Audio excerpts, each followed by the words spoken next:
Hello and welcome to the Southern Star's Coronavirus podcast. I'm the news editor Siobhan Cronin. And I'm Life Section Editor Emma Connolly. Each week we are talking to people at the centre of the crisis in West Cork and beyond. We also take a look at that week's Southern Star and how our reporters across the region are covering the pandemic. This week we also have some new music from Clonakilty singer-songwriter Alan Tobin. Also, in this week's podcast, I'll be talking to Nutritionist Majella O'Neill, who's based here in Skibbereen, and she's going to be giving us some great advice on how to safeguard our health and well-being during these pandemic days. But first, let's take a look at this week's paper. Right, Emma. So on this week's front page, we have an update on that very sad story about what's happening in Clonakilty Community Hospital.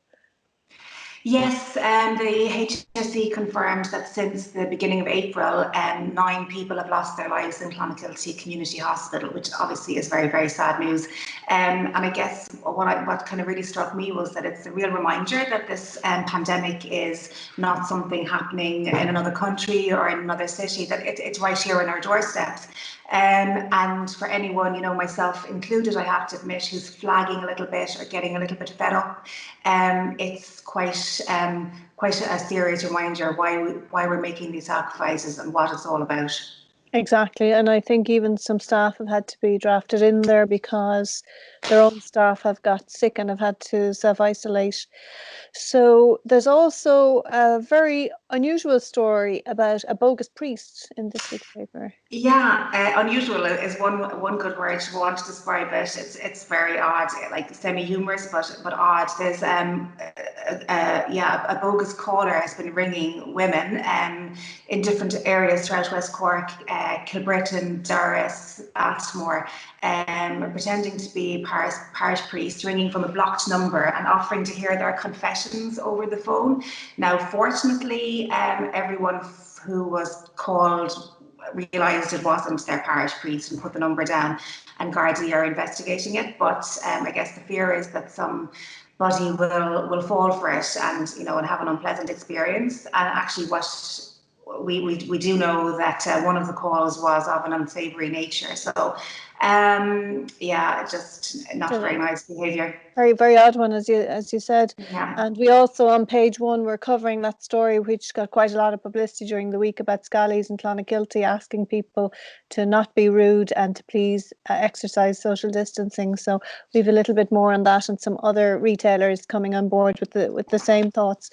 But inside, I think on a more lighter note, but just to say first, we also do have a little piece on Tag Daly from Nursing Homes Ireland, who was actually interviewed on this podcast last week about the reaction of the nursing homes to the crisis. So that's if you're interested in that, that's worth a listen back to. Of course, Tig is from Drimoleague originally, and he's on the news most days now at this stage on behalf of the nursing homes. But there is a very, very quirky story on page 3 this week about a couple in a lay-by in Glengarry. Oh, yeah. So you spoke to them, I think, yesterday, Emma. Oh yeah, these two made my day yesterday. They were brilliant. They made me smile. They're an English couple, Mazzy and Dan, who are YouTubers, and they live in a motorhome and they travel around the UK and Ireland. Now they arrived in Ireland at the start of January and they found themselves in West Cork when lockdown hit. So they figured they had no other choice but to pull into where they literally were, which was by the Caha Pass, a few miles outside Glengarry. And they've been there. It is a beautiful spot, and they say they're lucky that they found themselves there rather than anywhere else. So they've been there for about 6 weeks now, and they do little vlogs. And the funny bit is one of their followers took pity on them and posted them some Yorkshire beer and some chocolate, but of course he didn't know where they were living, so he addressed it the bored couple in a bored lay-by West Cork or something like that, and figured the chance of it getting to them was slim. But thanks to local postman Mike Brian, I think, is it? Yes, or exactly. He went the extra mile. Mike O'Shea, sorry. Exactly, Mike O'Shea, well-known Glengarry man. He worked on the golf course for years. So he went the extra mile and literally took it with him on his rounds and figured if they were to be found, he'd find them, and he did. And so Dan and Mazzy had enjoyed the chocolate and the the beer. And then yesterday, our photographer, freelance photographer Andy Gibson went along, got some great photographs, and Dan and Mazzy actually recorded the whole thing for their YouTube channel called Travel Trolls TV. So it's a very amusing entertainment. I'd recommend you have a look at it if you fancy a bit of a giggle. Absolutely. And so we moving along then to some of the other features inside, some of the lighter stuff to kind of keep us amused in these dark days. There's a piece there from author Denise Deegan, and she has a new book out which is set in West Cork called Season of Second Chances. Now, Denise is a regular visitor here to West Cork, and she spent a lot of her childhood here, so that's why she has a real graw for the place. She's based in Dublin, but she's one of these people who says, I can't go there, I'd love to go there, God, for a day on Barley Cove Beach right now, but I won't be doing that. But she's just written a piece about her love for West Cork and why she set the book here, and her constant phone calls to the Southern Star office asking us to give her little tips on various names of local GAA clubs, or what would a young girl in West Cork call her boyfriend, or it's what a kind lovely of a car piece. with the GP drive. Yeah, so that's it's available from this week. So she's a nice piece about that. There's also a piece from journalist Brian Canty, who's originally from Innishannon, and he's now based in Spain. So he's looking at how the pandemic is being covered there, and obviously Spain is one of the hardest hit countries after Italy. But you also have a nice piece, I suppose semi-serious really, Emma, on what we're all going to be doing when restrictions are lifted, but we need to get back to work, and social distancing is going to be very important.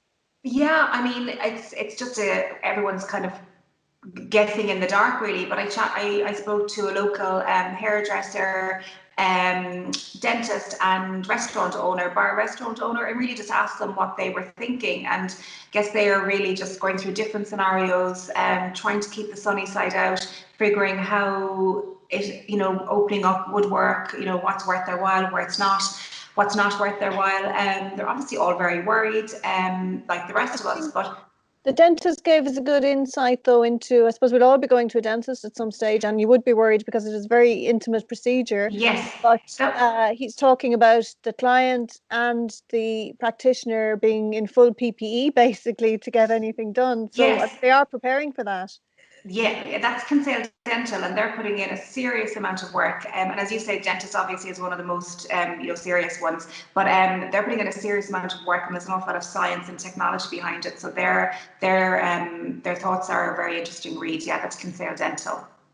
Great. And what have you got in the life section this week with your editing? So in the life section, I'm trying to keep things a little on these slightly dark days. So Angela Scanlon, well-known broadcaster, is telling us on how she's married to Cork man, North Cork man Roy Horgan, is telling on how she's surviving lockdown in London with a 2-year-old and trying to work from home and all the rest. And I guess on that note, I'm continuing my ravings and ramblings in my diary this week, how we're all getting on. Just hanging in there for good tips for what to watch after life. Tadhg Fleming videos. Yes, Tadhg Fleming. Isn't he giving us all just? He's hilarious. I mean, I'd love to be in lockdown with his family, to be honest with you. But he's the real hero, I think. He's brilliant. I am going to miss Sean at work, but I still have Ronan Collins. Thank the Lord. Don't take Ronan. Don't go anywhere, Ronan, please. This week's podcast interview is with Majella O'Neill. Majella is a well-known West Cork nutritionist based in Skibbereen, and she's sharing her top tips and advice on how to maintain well-being and good health during these strange pandemic days. Hi, Majella, and welcome. Good to talk to you today. So I guess, Majella, we at the very outset of this pandemic, a lot of us, myself included, would have defaulted to the old reliables of, maybe a glass of wine or a bag of crisps at night time, maybe ditching our exercise and all the rest, too much snacking. But now we're at week 7, or I think it's week 7 anyway. We're a good few weeks in, and I guess we all feel like we need to win back some control in these kind of new normal days that are upon us, if we're going to last the pace at all. So I know you feel that there's huge scope in our diet, in our mindset, and in our lifestyle to really, you know, empower ourselves and feel less of a victim during these days. Tell me a little bit about that. Yeah, so I think undoubtedly this is a very challenging time. And for anyone who's, you know, used to routine, when we're thrown out of our routines, the first thing it does to us is throw us into a little bit of a spin, and we're not quite sure how to cope with it. But I'm a really firm believer that challenges have the potential to make us stronger and wiser, and actually be a great time to do a little bit of learning and expanding of our self-knowledge and our ability to cope in the world. Because the life is always throwing us curveballs, and this one, granted, is as big as I think most of us would ever like to see in our lifetime. Definitely. Yeah, and it's quite, the first thing I would say, it's quite normal for us to resort to sort of comfort things that make us feel secure. And food is, from when we were babies, we've used food as a way of self-comforting. I think maybe my generation more so than currently. If we fell and were crying, we were often offered sweets or something to stop us crying and perhaps to make us feel a little bit better or something. And there is actually science behind that, because sugar does go serotonin temporarily, and serotonin is one of our mood altering neurotransmitters. But unfortunately, things that come up very quickly and high come down quickly, and that is true of our mood, and that can be true of sugar surges, that little boost that we get from sugar. It gives us a nice little bit of a zip up, but an equally dramatic down. Yeah. So one of the things that I would suggest is, yes, sugar is a reliable enough little bit of energy and mood booster, and that is why so many people do resort to it. But I would overlap that information with the fact that we now know that sugar has pretty much a detrimental effect on our immune system, and this is one time we don't want to be challenging our immune system. It challenges our immune system on all different kinds of levels, from the way it affects our microbiome, which are our bacteria that are very interconnected with the way our immune system functions, to right into the way it creates inflammation in our system. And we know now that COVID-19, one of the deep responses that it has with people, particularly people who are getting to a more serious stage of the disease, is a huge inflammatory response. So we really do want to limit foods that drive inflammation. And without being too technical, we kind of know all that the foods that we classically call junk food are actually pro-inflammatory. But we have a whole lot of other foods that are actually naturally anti-inflammatory. Okay. And they also happen to be foods that boost our immune system and tend to naturally have a natural blood sugar balancing on our system. So I guess, you know, typically, Majella, let's just say it's, you know, 2 o'clock and we're hit, or 3 o'clock and we hit the slump, and, you know, you're trying to manage the kids and do a bit of work. So the natural tendency might be a bar of chocolate. So like, let's just say now I'm reaching for the bar of chocolate, and I'm like, okay, I'm going to try and make a better choice. What do you suggest there? What should we go for? Okay, so I would roll back to what you ate for your lunch. Okay. It's at the level of preventing that slump that can be where you make ground. So I would say if your lunch was a big carby roll, or worse still, if you ended up going for a coffee and a snack, you will have gotten a little boost of blood sugar that went up. Your sugar goes quite high, and that's something that's quite easily tested. But when our blood sugars go up quite quickly and quite high, we get a corresponding release of insulin. So a little bit of science for you here.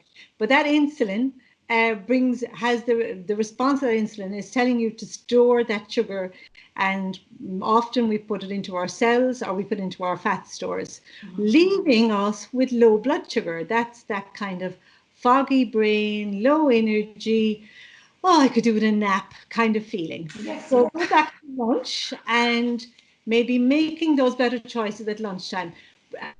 having a good 220 grams of protein for your lunch with a good amount of high fiber vegetables and whole grains and good healthy fats will bring your blood sugar up quite gradually, but in a more longer sustained way. So quite likely 3 o'clock your blood sugar hasn't dipped, it's at the same level it was an hour previously, and you're not getting that slump. So a very good thing to start with. One of my favorite go-tos is a bag of salad leaves. You know, they're coming on stream now that we're getting into the spring season, something that has a bit of lettuce and maybe even some of the darker greens, and half an avocado, some grated carrots and tomato, a little bit of leftover dinner. I'm a great one for throwing in a big tray of vegetables for my dinner and tossing them onto my salad for my lunch.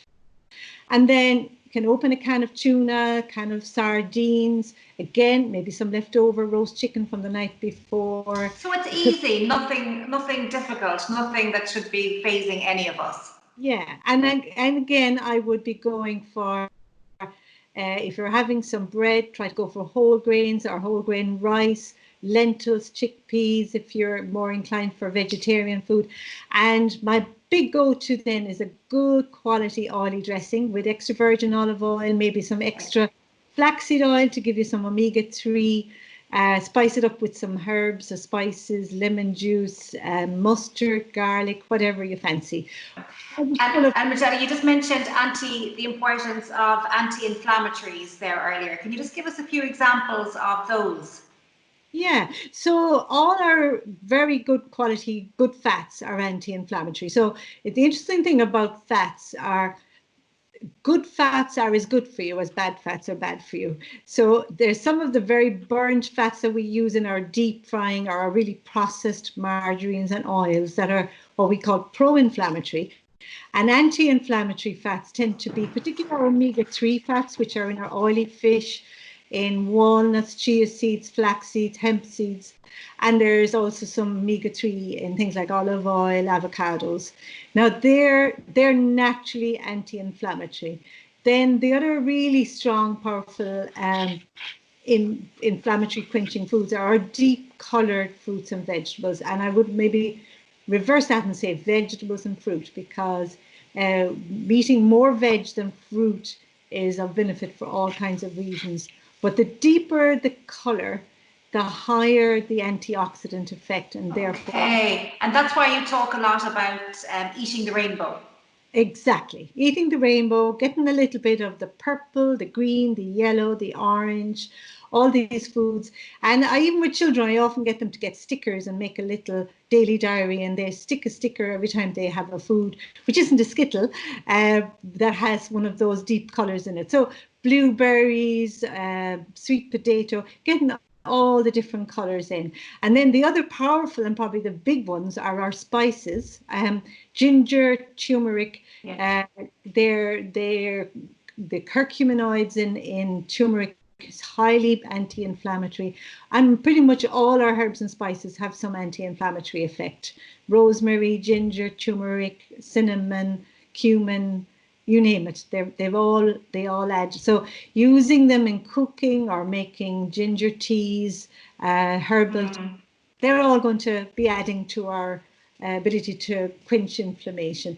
And then also things like garlic, leeks, onions, those kind of foods. And I'm hearing a lot of people talking about the importance of our gut health at the moment now as well.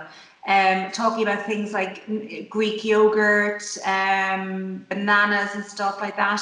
How important is our gut health? Well, I would put it as like the most important thing that we should be taking care of. What makes us a human is somewhere between 8 and 10 trillion cells. But we now know that our microbiome, which are a whole family of microorganisms that include bacteria and yeast that live in and on our body, are outnumber us 10 to 1. And they are basically, they are so connected to our immune system, to our mood, to our hormone balancing, to our ability to digest and assimilate food. They are vital. And so much of our modern lifestyle and dietary habits have a negative effect on our microbiome. So going back to our good friend, the sugar, too much sugar tends to feed the wrong kind of bugs in our microbiome. And as does a lot of our junk food, our processed food. I call them the whites, the white flour, the white rice, the white refined carbohydrates. They tend to feed the wrong type of bugs. But what we now know about our microbiome, and there's huge research being done in our own country and in our own county in Cork, in the APC microbiome, which is connected with UCC and Teagasc. And they're leading the world in some of this information around our gut health. And there's a huge lot of information about the gut-brain connection and about how we make a lot of our neurotransmitters, the brain chemicals that control mood and memory and concentration. We make them down there in our intestine by our gut bacteria. And the things that feed our good bugs are called prebiotics. So we need to be eating the food that our bacteria, our good bugs like. So it's basically all the things we've been talking about, the high fiber foods, our high fiber vegetables, the sour fruit, whole grains, seeds, nuts. And there's also a correlation between our protein intake and our good bugs. So legumes are a very good way of feeding these bacteria. And then there comes the level of inputting more of these bugs into our systems. And you mentioned our yogurt and kefir, but there's also a plethora of other things like sauerkraut, kimchi, a lot of the fermented foods. And actually, sorry, Majella, you mentioned, time, that we now have this time. And I actually see that lots of people are taking to fermenting these days, that they are making their own, kimchi and kefir and all of that. So that's another positive to come out of this. Sure is. And I've seen loads of people posting their sourdough bread and their kombucha. And the one thing all these things need is that golden word, time. They need so much. We can't just put our hand into the cupboard and take it out, this bread, and eat it or toast it. You need to let the starter develop, the yeast in the air, the microbes in the air grow to make the starter. Then good sourdough bread can take 8, 12, 14 hours depending on the temperature. Likewise, kombucha, we get these scobies and we give them food that they like to eat, and they bestow on us then all these good yeasts and bacteria that work in harmony with our body and actually help to make B vitamins, to convert our nutrients, to make our neurotransmitters, and big time to support our immune system and our gut health. Yeah. Exactly. So, and you were also telling me earlier, time, we're back to this golden word, time again, that we should use the time to develop habits, new positive habits, so that hopefully when, lockdown does end, we'll emerge at the other end with some positive things. Yeah, and I do believe that if we can, there's an old saying, old habits die hard, and it is so true. Like some psychologists believe that like up to 98% of what we do is habitual. 98% of our thoughts are habitual. So to create a new habit, we almost have to reinforce it by that kind of by almost like wear and tear, by just pushing yourself through our comfort zone to do that thing that we're not used to doing. So if we get up in the morning and we have the white bread in the toaster and the coffee made before we've even thought about what we're going to have for our breakfast, to create the new habit, we actually almost have to visualize ourselves getting up in the morning and scrambling those eggs and cutting that avocado and maybe cooking off some spinach and sitting down with a knife and fork. I'm a great believer in knife and fork food.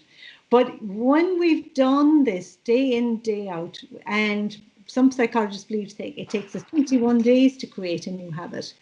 The good news is by the end of the lockdown, we will have created new habits. You were also talking earlier about, the importance of exercise, obviously to feel good, but also to help us with sleep. Now, a lot of us, our sleep has gone a little bit haywire these past couple of weeks. We're possibly staying up later, getting up later. I guess if you're lucky, some people are getting a nap in during the day, depending on your lifestyle. But you're a big believer in the quality sleep. Oh, I am. Yeah, I think it's one of those areas. It's again, it's a big elephant in the room of 21st century life. We're exposed to too much of the wrong kind of light at the wrong time, and not enough of the right light at the right time. So our sleep-wake system is called our circadian rhythm, and is controlled by a hormone called cortisol, which is released by our adrenal glands. And we can do tests to check this. It's a saliva test. It's quite interesting. It's very interesting to look at what's happening at our cortisol.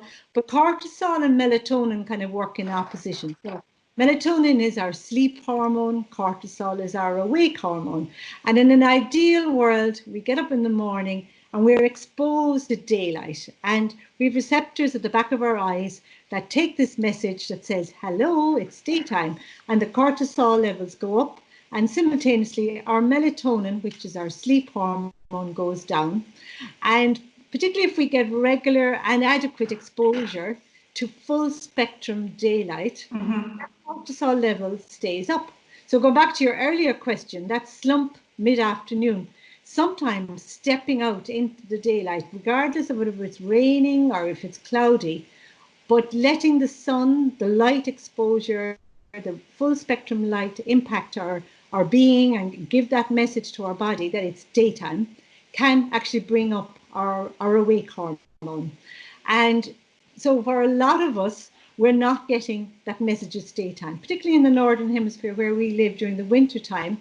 Sometimes we get up in the dark, we go into a artificially lit office, we come home in the dark and we're back into artificial light again. And there's very little exposure to good quality. Then we'll balance that with the fact that we're on screens, we're on blue lit, backlit screens, which unfortunately the wrong times of the day are giving messages to our brains that it's actually daytime. So we can be on screens at nighttime. This is giving our bodies a little cortisol boost at maybe 10, 11 o'clock at night. We turn off the laptop or turn off the phone, and then we tell our body, okay, go to sleep. But your hormones are saying, hang on, I've got all this cortisol. You've told me it's daytime, So do you think, sorry, Majella, do you think, the same as we would do with our kids, that we need to wind ourselves down in the evening time and, to get a good night's sleep? Yes, I do. I think to honor these natural rhythms, these natural circadian rhythms, getting enough light, getting light in the morning, even if it's for 10 minutes, will bring down the melatonin, and there will be a natural, it's like a pendulum swing. The pendulum swings to one side, cortisol goes up, melatonin goes down, and then there's a crossover 12 hours later. Naturally towards evening, our melatonin starts to rise and cortisol starts to drop. And we become ready for natural deep sleep. And there's lots of really good devices now that can test our sleep quality, but it has been proven that if people who get 7 to 8 good quality hours sleep have better immune system, better mood, and primarily better less tendency towards neurodegeneration, which is a huge tendency in the modern world where a lot of neurodegenerative diseases are kicking in past in the latter years. So getting good quality sleep is so important, because we've discovered when we go to sleep, there is a system. We've always known we had a lymphatic system, but now they've known we have a glymphatic system, which is almost like a brain backwashing that happens when we go to sleep. The brain shrinks slightly, and the brain is almost cleansed with a type of lymphatic fluid, which takes away our toxins and cleans up the brain, gets it ready for the next day. So I'm guessing turning off Netflix is probably step one, and leaving the phone out of the bedroom. Oh, big time, because these electronic devices are picking up, they're actually looking for their signal all the time. So there's a lot of suggestions that some of these electromagnetic frequencies are actually lightening our sleep and decreasing the quality of our sleep. So we might be feeling like we've been asleep, but not getting the quality sleep. Okay, so like, I guess, Majella, you've spoken about, using our time to cook from scratch. You've spoken about anti-inflammatory foods and the importance of sunlight, movement, good sleep. Is there anything else that we could, anything else easy we could incorporate into our day to like enhance our well-being and control? You're a believer in the breathing, deep breathing, taking a moment, aren't you? Yeah. You just took the words out of my mouth, because that was the next thing. Like all our energy, you went back to that 3 p.m. slump. We think of energy coming from things like the sugar and the fats in our food, but actually we have inside in ourselves little mitochondria, which are our powerhouses. They're our batteries, and they produce the wattage of these cells is called ATP. And the respiration, cellular respiration, the big thing it needs is oxygen. And when we're stressed, we have a tendency to shallow breathe. And it becomes more pronounced when we don't move much. So if I just suddenly got up off the chair here and walked across the room, I would be forced to breathe a little bit more deeper to give me a little bit more oxygen to move.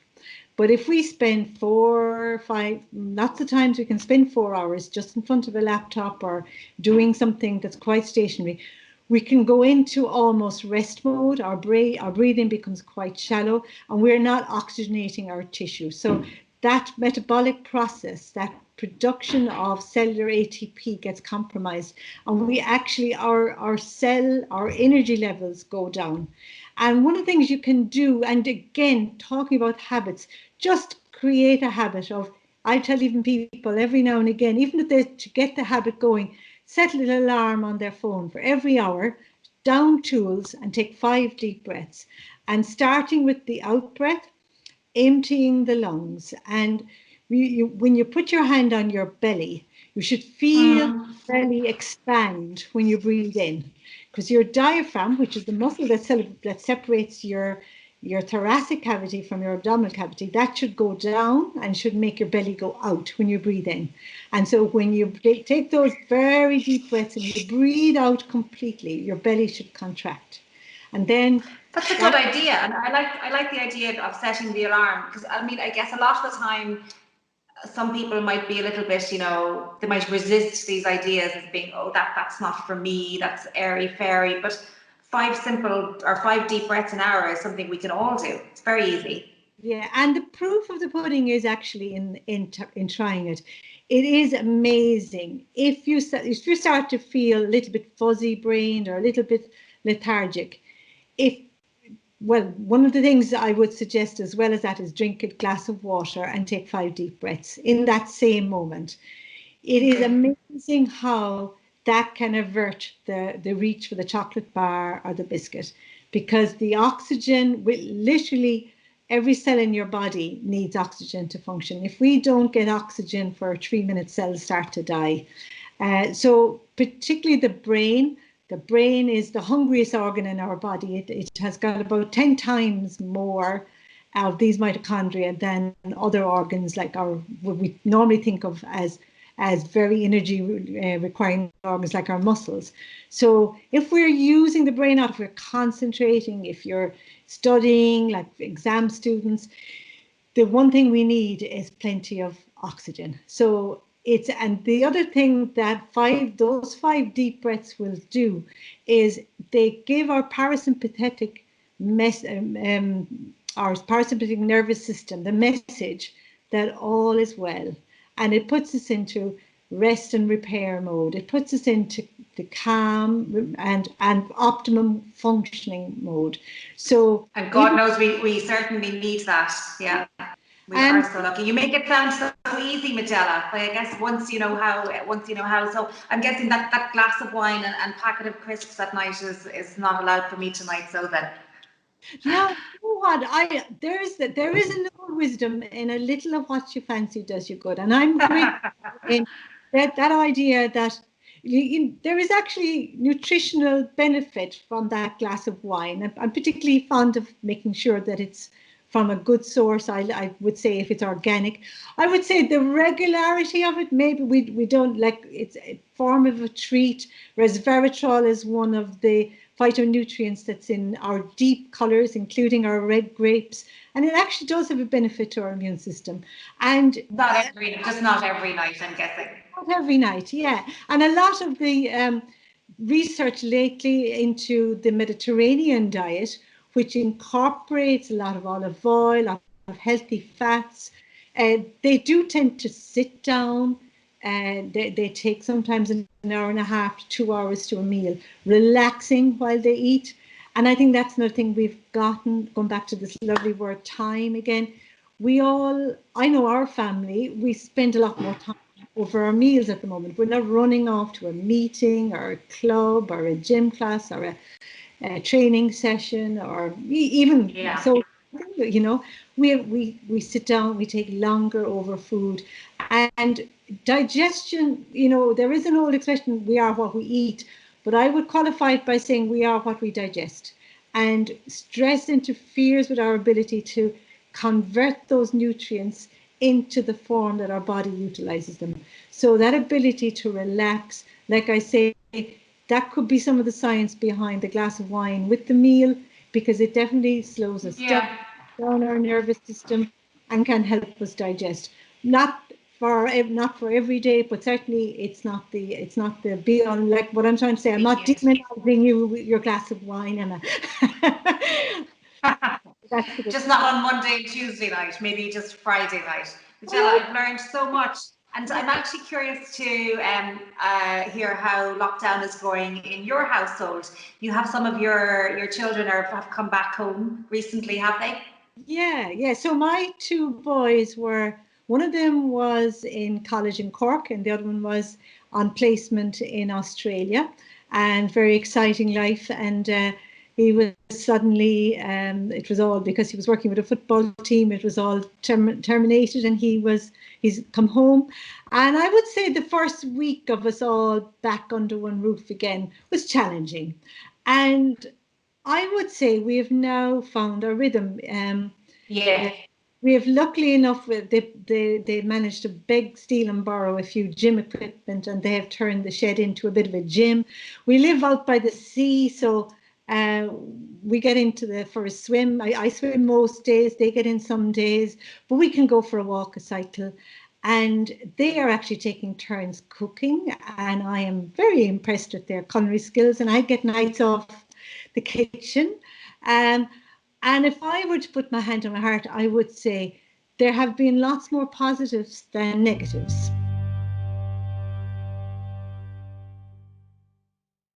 Thanks, Emma. And don't forget, if you can't get to the shops, you can subscribe online by going to thesouthernstarTV and clicking on the e-paper tab at the top of your screen.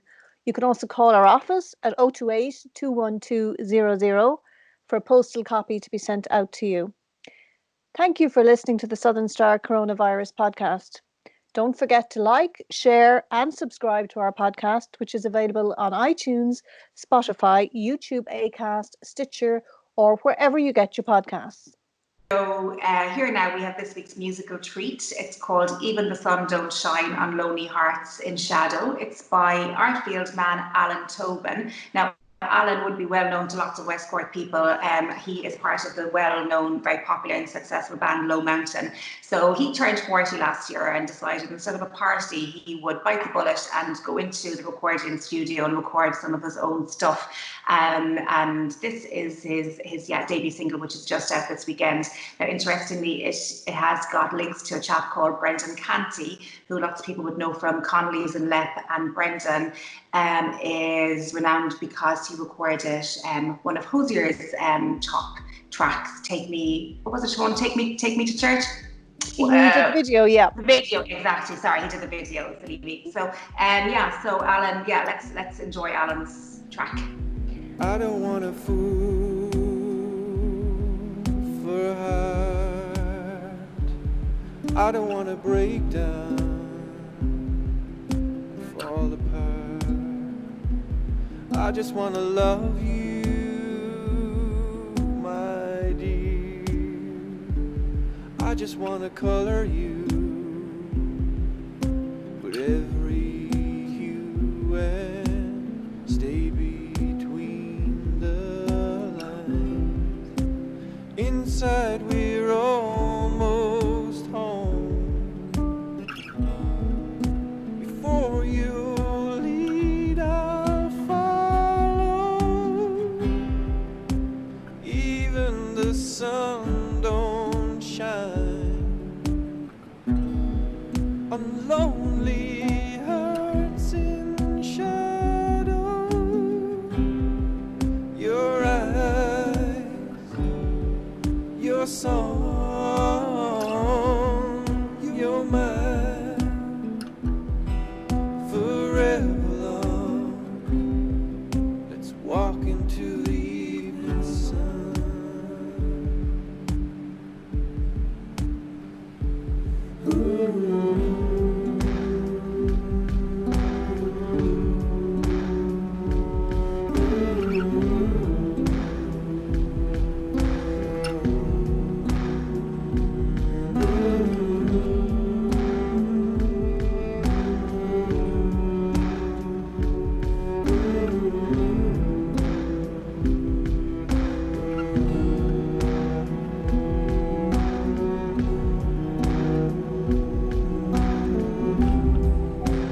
Inside we're almost home.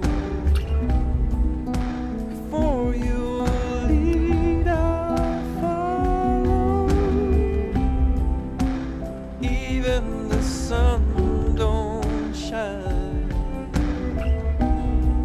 on lonely hearts in shadow.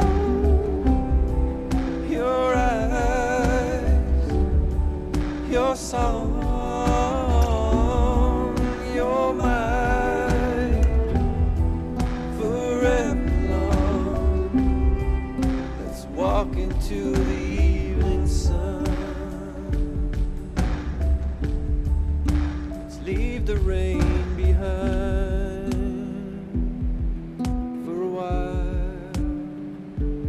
Hold you in a nutshell and light a fire. Moments last forever.